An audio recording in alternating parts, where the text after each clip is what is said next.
Welcome dear students. এখন আমরা sentence বা বাক্যের যে দুটো পার্ট বা অংশ রয়েছে সেগুলোকে নিয়ে বিস্তারিত আলোচনা করব। এর আগে অনেকগুলো ভিডিওতে আমি সেন্টেন্স বা বাক্যের বিস্তারিত আলোচনা করেছি। তোমাদের মধ্য থেকে যদি এখনও কেউ সেগুলো না দেখে থাকো, ডেসক্রিপশন সেকশনে গিয়ে দেখে নিতে পারো। তাহলে চলো শুরু করা যাক আজকের আলোচ্য বিষয়। আমি তোমাদেরকে একটুকু আন্ডারলাইন করে বিষয়গুলো দেখানোর চেষ্টা করব। প্রথমে যে ক্যাপশনটা এখানে দেওয়া রয়েছে দেখো, সাবজেক্ট অ্যান্ড প্রেডিকেট, উদ্দেশ্য এবং বিধেয়। সাবজেক্ট এবং প্রেডিকেট এই যে আমি আন্ডারলাইন করলাম, এই উদ্দেশ্য এবং বিধেয় এই দুটোই হচ্ছে একটা বাক্যের দুটো অংশ। এবার আমরা একটুকু নিচে এর বিস্তারিত আলোচনাটা দেখব। তাহলে চলো দেখে নিই। এখানে বলছে প্রত্যেকটি সেন্টেন্সের দুটি অংশ থাকে। প্রত্যেকটি সেন্টেন্স বলতে যে 5 প্রকারের সেন্টেন্স রয়েছে, assertive sentence, interrogative sentence, imperative sentence, optative sentence এবং এক্সক্লেমেটরি সেন্টেন্স, এই 5 প্রকার সেন্টেন্সের প্রত্যেকটিতেই কিন্তু দুটি অংশ থাকে। একটি সাবজেক্ট উদ্দেশ্য এবং অপরটি প্রেডিকেট বিধেয়। এবার আমরা দেখে নেব সাবজেক্ট কাকে বলে এবং প্রেডিকেট কাকে বলে। যে ব্যক্তি বস্তু বা প্রাণী সম্বন্ধে কিছু বলা হয় তাকে সাবজেক্ট বা উদ্দেশ্য বলে। অর্থাৎ একটা বাক্যে আমরা জানি প্রথমে সাবজেক্ট বসে, তারপরে ভার্ব, তারপরে অবজেক্ট কিংবা অন্যান্য শব্দ। তাহলে একটা বাক্যের প্রথমে যে শব্দটা বসছে সেই শব্দটা সম্বন্ধে যখন কিছু বলা হয় তখনই সেটা হচ্ছে সাবজেক্ট বা উদ্দেশ্য। আর প্রেডিকেট কোনটা? সাবজেক্ট সম্বন্ধে যা বলা হয় তাকে প্রেডিকেট বলছে। তাহলে বাক্যের প্রথমে যে ব্যক্তি বস্তু বা প্রাণীর নাম থাকছে, যখন তার সম্বন্ধে বলা হচ্ছে সেটা সাবজেক্ট, এবং তার সম্বন্ধে যা বলা হচ্ছে সেটা প্রেডিকেট। আশা করি এ পর্যন্ত তোমাদের কাছে পরিষ্কার হয়েছে। এবার নিচে একটা চার্ট দেখানো হয়েছে, চার্টের মাধ্যমে একটুকু সহজ করে বোঝানোর চেষ্টা করা হয়েছে। দেখো, উপরে লেখা রয়েছে সেন্টেন্স, বাম দিকে লেখা রয়েছে সাবজেক্ট, ডান দিকে লেখা রয়েছে প্রেডিকেট। অর্থাৎ সেন্টেন্স বা বাক্যের দুটি পার্ট বা অংশ, একটি হলো সাবজেক্ট উদ্দেশ্য এবং অপরটি হলো প্রেডিকেট বিধেয়। নিচে কিন্তু বেশ কিছু উদাহরণ দেওয়া রয়েছে বিষয়টিকে আরও পরিষ্কারভাবে বোঝানোর জন্য। নিচে এক পাশে বাম পাশে লেখা রয়েছে সাবজেক্ট উদ্দেশ্য এবং ডান পাশে লেখা রয়েছে প্রেডিকেট বিধেয়। প্রথম যে উদাহরণটা দেওয়া রয়েছে, সমীর রিডস এ বুক, আমি আন্ডারলাইন করছি, সমীর রিডস এ বুক, সমীর বই পড়ে। এটা হচ্ছে একটা পুরো বাক্য। পুরো বাক্যটার সমীর শব্দটাকে লেখা রয়েছে সাবজেক্ট বা উদ্দেশ্যের দিকে এবং রিডস এ বুকটা লেখা রয়েছে প্রেডিকেট বা বিধেয়র দিকে। কারণ আমরা জানি বাক্যের প্রথমে যেটা বসে সেটাই সাবজেক্ট। আর প্রেডিকেট কোনটা?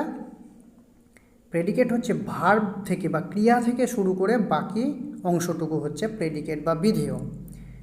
তাহলে সাবজেক্টটাকে এর জন্য আরও একটা নামে পরিচিতি দেওয়া হয়, সেটা হচ্ছে নাউন বা নাউন সাবস্টিটিউট, বিশেষ্য বা বিশেষ্য স্থানীয়। কারণ আমরা জানি সাবজেক্ট সবসময় বিশেষ্য কিংবা বিশেষ্যের মতো কাজ করে এমন শব্দ বা শব্দগুচ্ছই বা শব্দ সমষ্টিই হয়ে থাকে। এখানে সমীর একজন ব্যক্তির নাম বোঝাচ্ছে এবং এটা প্রথমে বসেছে বাক্যের, তার জন্য এটা উদ্দেশ্য বা সাবজেক্ট। আর ভার্ব থেকে শুরু করে বাকিটা, রিডস এ বুক, রিডসটা হচ্ছে ভার্ব, রিডটা ভার্ব, সেখান থেকে শুরু করে বাক্যের বাকি যে শব্দগুলো তার শেষ পর্যন্ত হচ্ছে প্রেডিকেট। এই জন্য প্রেডিকেটকে বলা হয় ভার্ব পার্ট। ভার্ব পার্ট বা ক্রিয়া অংশ। ক্রিয়া অংশ কেন বলা হচ্ছে? যেহেতু এটা ক্রিয়া থেকে শুরু করে বাক্যের শেষ শব্দ পর্যন্ত এটা এই প্রেডিকেট বা বিধেয়র অধীনে বা আওতায় থাকছে, তার জন্য এটাকে ভার্ব পার্ট বা ক্রিয়া অংশ বলা হয়। তাহলে সাবজেক্টকে নাউন পার্ট এবং প্রেডিকেটকে ভার্ব পার্ট এই নামেও জানা যায়। এবার পরের যে উদাহরণগুলো আছে সেগুলো আমরা একটু দেখে নেব। দ্য কাউ ইটস গ্রাস, গরু ঘাস খায়। এখানে দ্য কাউটা হচ্ছে সাবজেক্ট, কারণ গরু সম্বন্ধেই বলা হচ্ছে। আর কি বলা হচ্ছে? ইটস গ্রাস, ঘাস খায়। তাহলে যার সম্বন্ধে বলা হচ্ছে সেটা সাবজেক্ট, আগেই আমরা সংজ্ঞাতে পড়েছি যে যে ব্যক্তি বস্তু বা প্রাণীর সম্বন্ধে বলা হয় সেটা হচ্ছে সাবজেক্ট, আর যাহা বলা হয় সেটা হচ্ছে প্রেডিকেট। তাহলে গরু সম্বন্ধে বলা হচ্ছে, সাবজেক্ট হলো, আর কি বলা হচ্ছে, ঘাস খায় সেটা বলা হচ্ছে, তাই এটা হয়ে গেল প্রেডিকেট। সাবজেক্ট আর প্রেডিকেট চেনার আরও একটা সহজ উপায় হচ্ছে আমরা যদি বাক্যের মধ্য থেকে ভার্বটা খুঁজে বের করতে পারি তাহলে কিন্তু সাবজেক্ট প্রেডিকেটে ভাগ করা একটা বাক্যকে আমাদের কাছে খুব একটা কঠিন নয়, কারণ ভার্বের আগের অংশটুকুই হবে সাবজেক্ট এবং ভার্ব থেকে শুরু করে বাকি অংশটুকু হবে প্রেডিকেট। একটুকু দেখে নিই পরের একটা উদাহরণ থেকে।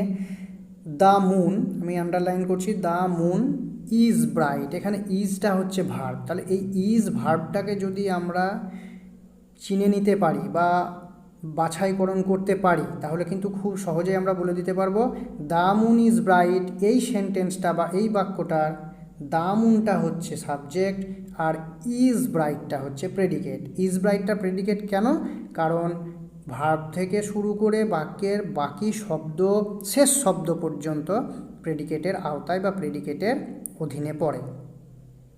পরের যদি আমরা উদাহরণটা একটু দেখি, মুন্নি ডান্সেস, এখানে মুন্নি সম্বন্ধে বলা হচ্ছে তাই হয়ে গেল সাবজেক্ট, আর ডান্সেস এটা অ্যাকচুয়ালি এটা ক্রিয়া বা ভার্ব, এরপরে কিন্তু আর কোনো শব্দ নেই, নাও থাকতে পারে।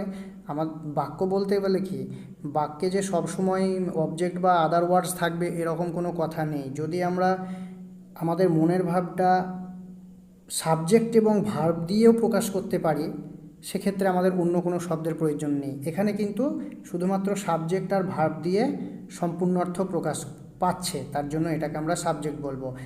এবং এখানে যদি আমাদের বলে যে সাবজেক্ট প্রেডিকেটটা দেখাতে হবে তাহলে আমরা আগে ভার্বটা দেখে নেব। তাহলে ডান্সেস, এটা যদি ডান্স, অ্যাকচুয়ালি মূল ভার্বটা হচ্ছে ডান্স, এখানে এস যোগ করা হয়েছে কারণ মুন্নি থার্ড পারসন প্রেজেন্ট টেন্সে থাকলে ভার্বের শেষে এস যোগ হয়। তাহলে এখানে ডান্স যদি আমরা ভার্ব এইটাকে খুঁজে বের করতে পারি তাহলে খুব সহজেই মুন্নি ডান্সেস এই বাক্যটাকে সাবজেক্ট অ্যান্ড প্রেডিকেটে আমরা খুব সহজেই ভাগ করতে পারবো, খুব একটা অসুবিধা আমাদের তার জন্য পইতে হবে না। একটু নিচের দেখে নিই আর কি বলেছে। এখানে যেটা বলছে প্রথম অংশে কোনো ব্যক্তি বস্তু বা প্রাণীকে উল্লেখ করা হয়েছে, অর্থাৎ বাম দিকে যে সাবজেক্ট বা উদ্দেশ্য ছিল সেখানে ব্যক্তি বস্তু বা প্রাণীকে উল্লেখ করা হয়েছে, যেমন Samir, the cow, the moon, Munni, যেগুলো আমি আলোচনা করলাম এইমাত্র। এটা গেল সাবজেক্ট বা উদ্দেশ্য। আর দ্বিতীয় অংশে ওই সকল বস্তু, ব্যক্তি বা প্রাণী সম্পর্কে বলা হয়েছে, অর্থাৎ তারা কি করে বা তারা কি, এই যে জিনিসগুলো বলা হয়েছে। এবং যেহেতু ভার্ব থেকে শুরু করে বাকি সব শেষ শব্দ অবধি সেখানে রয়েছে সেই জন্য এটাকে মানে প্রেডিকেট বা বিধেয়র তালিকায় রাখা হয়েছে। আশা করি তোমাদের এই পর্যন্ত বোঝাতে পারলাম। নিচে একটু দেখে নিই কী দেওয়া রয়েছে। এক্সারসাইজ দেওয়া রয়েছে, খুব ভালো কথা। এক্সারসাইজ থেকে আমরা আরও একটুকু পরিষ্কার করে নিতে পারবো ব্যাপারটা। বলেছে নিম্নলিখিত সেন্টেন্সগুলিকে সাবজেক্ট ও প্রেডিকেট অংশে ভাগ করো। আমি যখন তোমাদের বোঝাচ্ছিলাম একটা জিনিস বলেছিলাম যে আমরা যদি কোনো বাক্য থেকে ভার্বটা খুঁজে নিতে পারি তাহলে কিন্তু যে কোনো বাক্যকে সাবজেক্ট ও প্রেডিকেট অর্থাৎ উদ্দেশ্য ও বিধেয়তে ভাগ করা খুব একটা কঠিন কাজ কিছু নয়। প্রথম যে উদাহরণটা দেওয়া আছে সেটা নিয়েই যদি আমরা আলোচনা করি, টুম্পা ইজ এ গার্ল, এখানে ভার্ব কোনটা? ইজটা হচ্ছে ভার্ব। তাহলে ইজটা যদি ভার্ব হয়, আমি যেটা বলেছিলাম যে ইজের আগেরটুকু হচ্ছে সাবজেক্ট, তাহলে ইজের আগে কি রয়েছে? টুম্পা, তাহলে এইটুকুই হয়ে যাবে সাবজেক্ট। আর ইজ এ গার্ল এইটুকু হয়ে যাবে পুরোটাই প্রেডিকেট। তার কারণ আমরা জানি যে ভার্ব থেকে শুরু করে বাক্যের শেষ শব্দ অবধি সবটাই প্রেডিকেটের বা বিধেয়র তালিকায় পড়ে বা বিধেয়র অধীনে পড়ে। আরও দু একটা উদাহরণ দেখে নিই তাহলে ব্যাপারটা আরও পরিষ্কার হয়ে যাবে। এবার আমরা মোটামুটি 6 নম্বর একটা সেন্টেন্স দেখছি। এই যে আমি আন্ডারলাইন করছি, she is buying a doll, এখান থেকে কিন্তু আমাদের একটু ভার্বটা খুঁজে নিতে হবে। এখানে ইজটা ভার্ব এবং তার সঙ্গে সঙ্গে বাইংও ভার্ব। এখানে বাইটা হচ্ছে মেন ভার্ব, ইজটা হচ্ছে অক্সিলারি ভার্ব। একটা সেন্টেন্সে দুটো ভার্ব থাকতেই পারে, তিনটেও থাকতে পারে কখনো কখনো, সেগুলো প্যাসিভ ভয়েস করার সময় কিন্তু আমরা শিখব। আপাতত এখানে আমরা দুটো ভার্ব দেখতে পাচ্ছি, she is buying a doll. তাহলে আমরা প্রথমেই যে ভার্বটা রয়েছে বাক্যের প্রথমেই যে ভার্বটা বসবে সেটাকে একটু দেখে নেব। এবং সেটাকে দেখে নিলে কিন্তু আমাদের সাবজেক্ট অ্যান্ড প্রেডিকেটে ভাগ করতে কোনো অসুবিধা হবে না। তাহলে ইজটা এখানে প্রথম ভার্ব বাক্যের, তাহলে এর আগের অংশটুকু হবে সাবজেক্ট, তাহলে C, S H E C এটা হয়ে যাবে সাবজেক্ট, তাই তো। আর is buying a doll, is buying a doll এটা পুরোটাই হয়ে যাবে প্রেডিকেট। আশা করি বোঝাতে পারলাম। এভাবে কিন্তু আমাদের সাবজেক্ট অ্যান্ড প্রেডিকেট এই দুটো অংশে একটা সেন্টেন্স বা বাক্যকে ভাগ করে নিতে হবে। এছাড়াও কখনো am, is, are, was, were, have, has, had এইসব ভার্ব ব্যতিরেকেও আরও অন্যান্য ভার্ব থাকতে পারে। সেক্ষেত্রে আমরা কিভাবে সাবজেক্ট অ্যান্ড প্রেডিকেটে একটা সেন্টেন্সকে ভাগ করব, একইভাবেই করতে হবে।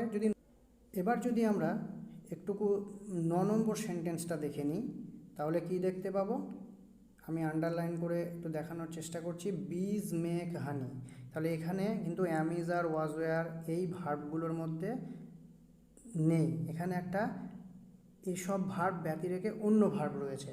এবং সেখানে যদি আমরা এই ভার্বটাকে চিহ্নিত করে নিতে পারি বা চিনে নিতে পারি বা বেছে নিতে পারি, তাহলে কিন্তু সাবজেক্ট অ্যান্ড প্রেডিকেটে একটা বাক্যকে ভাগ করা কোনো অসুবিধা হবে না।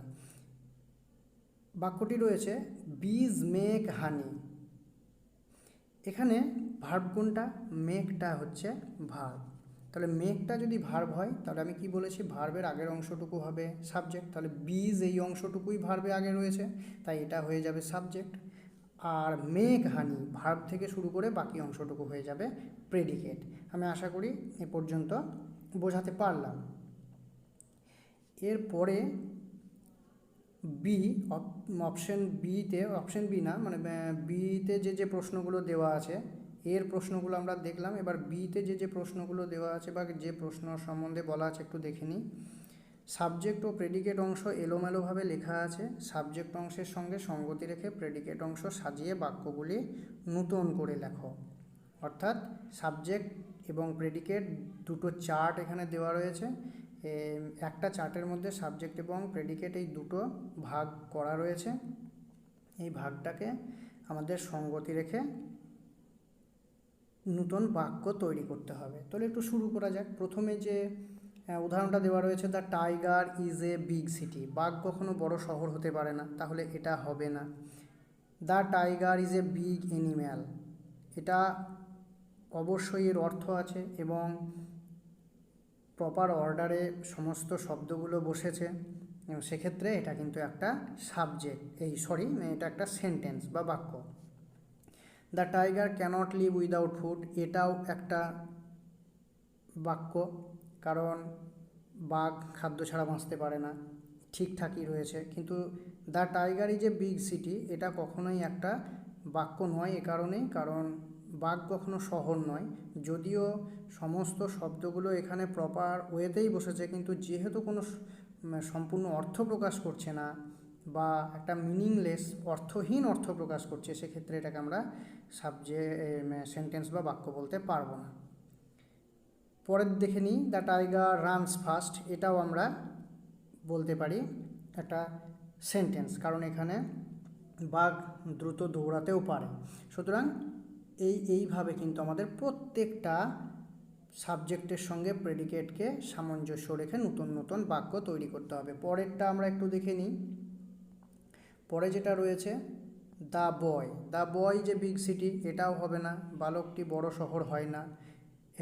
এ বয় আছে, দ্য বয় নয়। এ বয় যে বিগ সিটি, এটা হবে না, কারণ একটি বালক একটা বড় শহর এটা কখনোই নয়।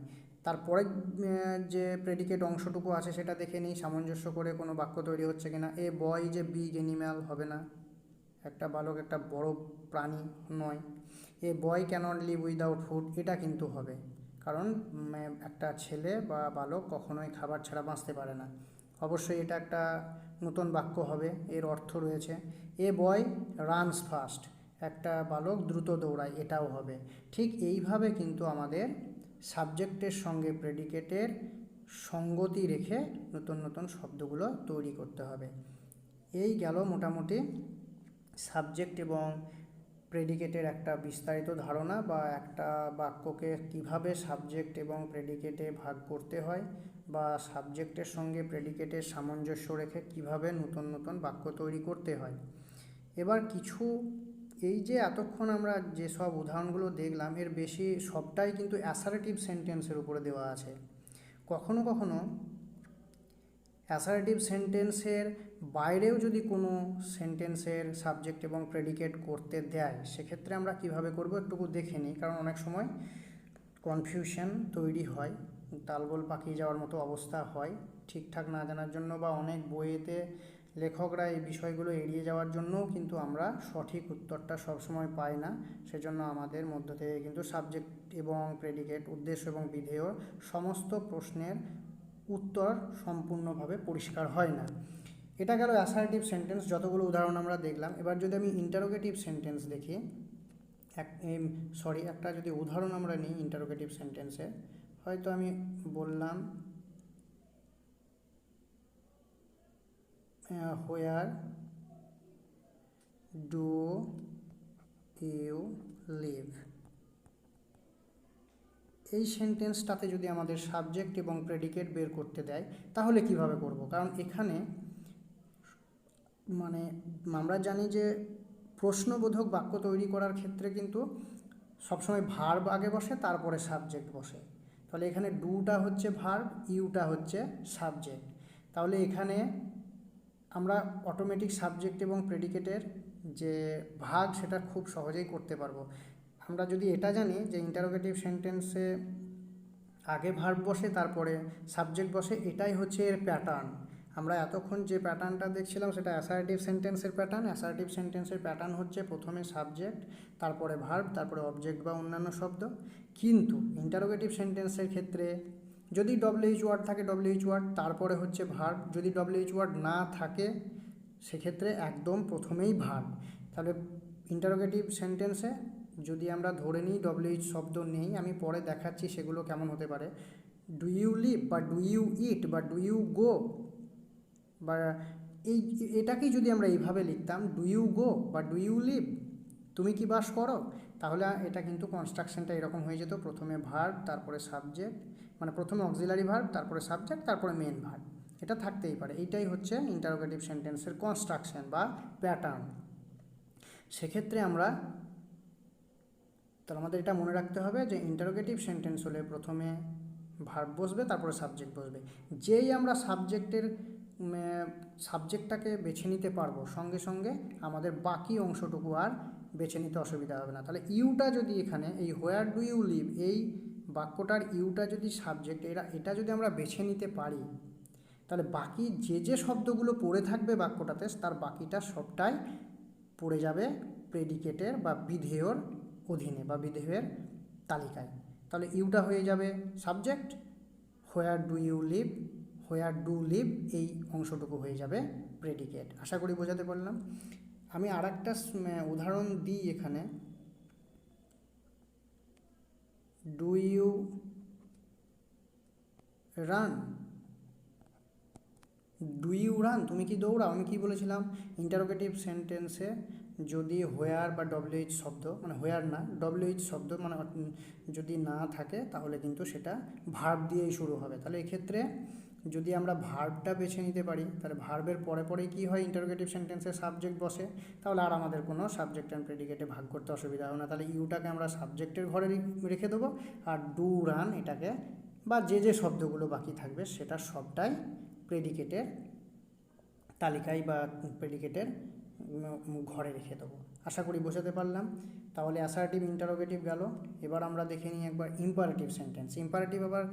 ইম্পারেটিভ সেন্টেন্স আবার তিন ধরনের কাজ করে থাকে। একটা হচ্ছে আদেশ করা, একটা হচ্ছে উপদেশ দেওয়া, আর একটা হচ্ছে অনুরোধ করা। তাহলে আদেশ করা একটা দেখে নিই। আদেশ করা একটা দেখে নিই।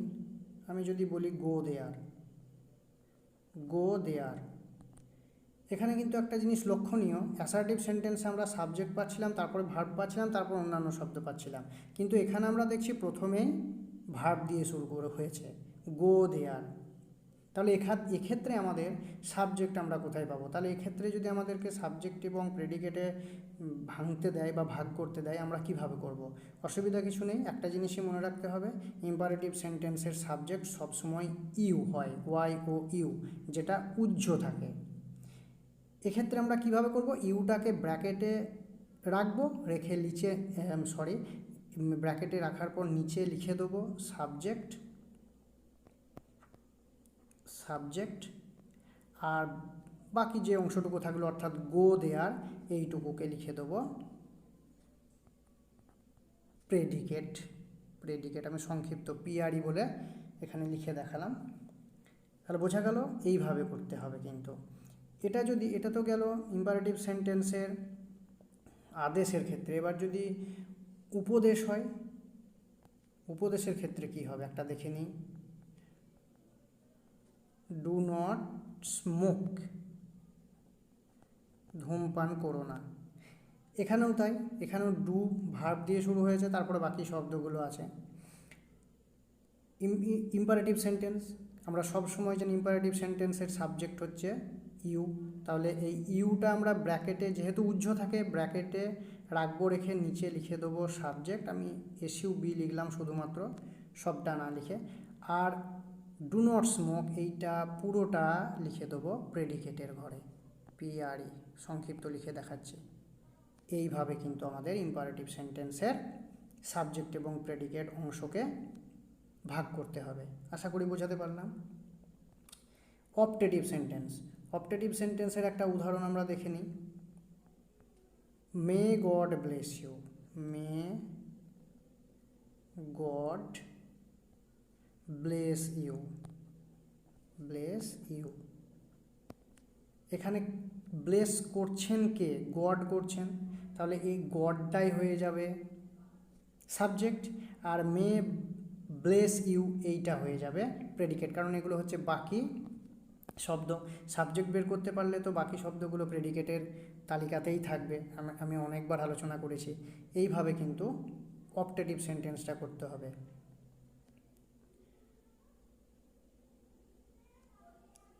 এবার আমরা যে সেন্টেন্সটা নিয়ে আলোচনা করব সেটা হচ্ছে এক্সক্লেমেটরি সেন্টেন্সে যদি আমি বলি অ্যালাস, একটা উদাহরণ নিচ্ছি, আই অ্যাম আনডান, হাই আমি শেষ হয়ে গেলাম, এরকম আর কি, আই অ্যাম আনডান। তাহলে এখানে কে শেষ হয়ে গেল? আমি। তাহলে এই আমিটাই হচ্ছে সাবজেক্ট। তাহলে সাবজেক্ট যদি আমরা বের করে নিতে পারি বাক্যটা থেকে, বাকি যা যা শব্দ পড়ে থাকবে অ্যালাস, অ্যাম, আনডান, এই শব্দগুলো কিন্তু প্রেডিকেটের তালিকায় চলে যাবে। তাহলে আশা করি বোঝাতে পারলাম। এর পরেও যদি কোনো অসুবিধা থাকে, কোনো প্রকারের সেন্টেন্স নিয়ে অসুবিধা থাকলে দু প্রকারের সেন্টেন্স নিয়ে থাকবে, একটা হচ্ছে ইন্টারোগেটিভ এবং একটা হচ্ছে এক্সক্লেমেটরি। সেক্ষেত্রে যদি আমরা সাবজেক্ট প্রেডিকেটকে ঠিক করে ভাগ না করতে পারি বা বুঝে উঠতে না পারি, অবশ্যই কিন্তু কমেন্ট সেকশন আমাকে জানাবে কোন পার্টিকুলার বাক্যটা নিয়ে তুমি বুঝতে পারছো না, বা কোন উদাহরণটার সাবজেক্ট প্রেডিকেট খুঁজে বের করতে পারছো না। আমি চেষ্টা করব পরের ভিডিওতে সেগুলোকে নিয়ে আগে আলোচনা করে দিয়ে তারপর অন্য কোনো টপিক নিয়ে আলোচনা করার। আজকে এই পর্যন্তই। তোমাদের সকলকে অনেক অনেক ধন্যবাদ। খুব ভালো থাকো।